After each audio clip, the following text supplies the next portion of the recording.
we finished Matilda last week, so I thought we would start another book by Ronald Dahl.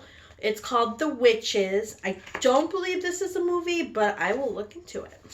So, here it goes.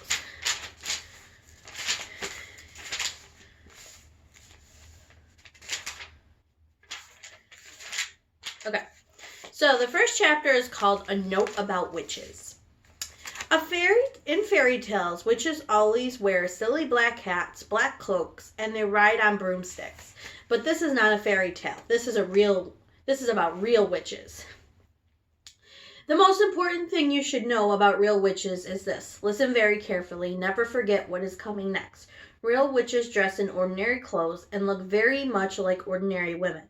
They live in ordinary houses and they work in ordinary jobs. That is why they are so hard to catch. A real witch hates children with a red-hot, sizzling hatred that is more sizzling and red-hot than any hatred you could possibly imagine. A real witch spends all her time plotting to get rid of children in her particular territory. Her passion is to do away with them, one by one. It is all that she thinks about the whole day long. Even if she is working as a cashier in a supermarket or typing letters for a businessman or driving around in a fancy car, and she could be doing any of these things, her mind will always be plotting and scheming and churning and burning and whizzing and fizzing with murderous, bloodthirsty thoughts. Which child, she says to herself all day long, exactly which child shall I choose for my next squelching? A real witch gets the same pleasure from squelching a child as you get from eating a plateful of strawberries and thick cream. She reckons on doing away with one child a week. Anything less than that, she becomes grumpy. One child a week is 52 a year. Squash them and squiggle them and make them disappear. That's the motto of all witches. Very carefully, a victim is chosen. Then the witch stalks and rushes the child like a hunter, stalking a little bird in the forest. She treads softly. She moves quietly. She gets closer and closer. Then at last, when everything is ready, fuzz and swoops, sparks fly, flames leap, oil boils, rats howl, skin shrivels, and the child disappears. A witch, you must understand, does not knock children on the head or stick knives into them or shoot at them with a pistol. People who do those things get caught by the police. A witch never gets caught.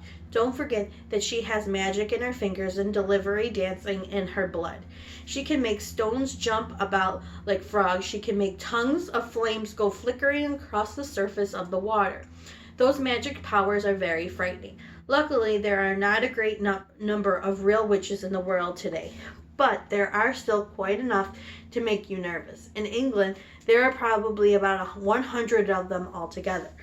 Some countries have more, others have not quite so many.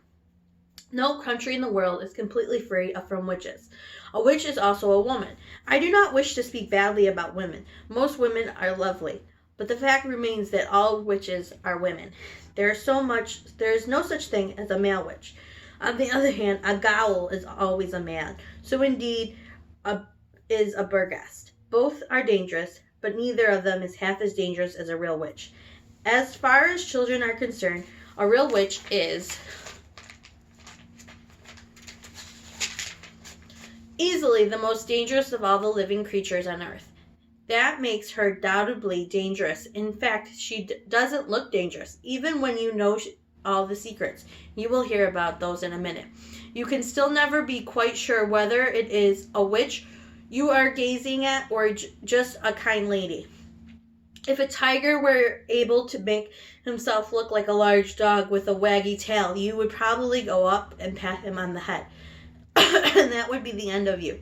If it is the same with witches, they all look nice ladies. Kindly examine the picture opposite. Which lady is a witch? That is a difficult question, but one that every child must try to answer.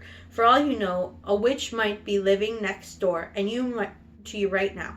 Or she might be a woman that is the bright eyes who sat opposite you on a bus this morning. She might be a lady with a dazzling smile who offered you a sweet form of white paper bag in a street before lunch. She might even, and this will make you jump, she might even be your lovely school teacher who is reading these words to you at this very moment.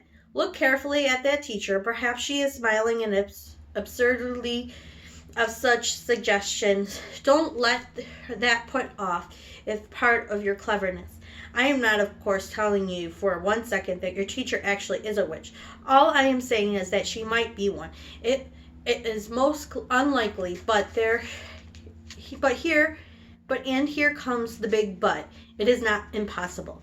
Oh, if you were their way of telling you, sure, whether a woman was a witch or not, then we could round them all up and put them in a meat grinder. Unhappily, there is no such way, but there are a number of little signals that you can look out for.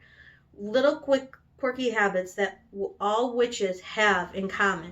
If you know about these, if you remember them always, then you might just possibly manage to escape from being squelched before you are very much older. All right, so that is the first chapter. Tomorrow we will read My Grandmother. I miss you all. I hope you're having a great day, and I will talk to you soon. Mwah.